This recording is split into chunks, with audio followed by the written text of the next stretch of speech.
Hepatitis का homeopathic में 100% इलाज। आज आपके साथ हेपेटाइटिस की होम्योपैथिक मेडिसिन शेयर करने लगी हूँ। हेपेटाइटिस आपको पता है कि हेपाटाइटिस हेपेटाइटिस का मतलब है कि जिगर की सोजिश।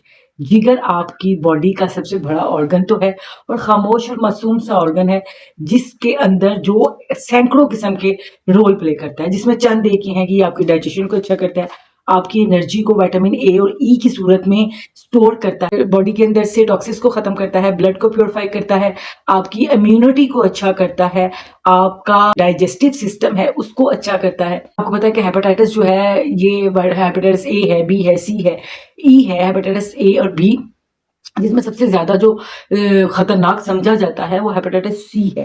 हेपेटाइटिस सी में होता क्या है कि पेशेंट को नोजिया होने लगता है, वॉमिटिंग होने लगती है, भूख खत्म हो जाती है, थकन रहती है पेशेंट को, और पेशेंट का वेट कम हो रहा होता है और उसमें चेंज आ रहा होता है। लेकिन बाज दफा ये बहुत ही साइलेंट किलर भी होता है।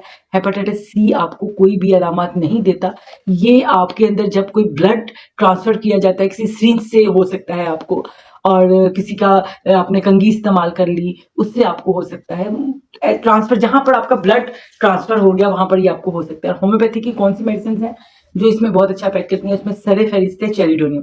चेरिडोनियम को 30 में लेके आइए। कार्डस, कार्डस बहुत अच्छी मेडिसिन है। जब इन्फ्लामेशन हो इन्फ्लामेशन अपनी दिखा सिम्टम्स दे रही हूँ, तब कार्डिस बहुत अच्छा काम करती है, इसको भी 30 में यूज। उसके बाद फास्फोरस हेपेटाइटिस बी में बहुत अच्छा काम करती है। ये आपके जो लीवर के डेड सेल्स हैं उनको रीजनरेट करने का काम करती है।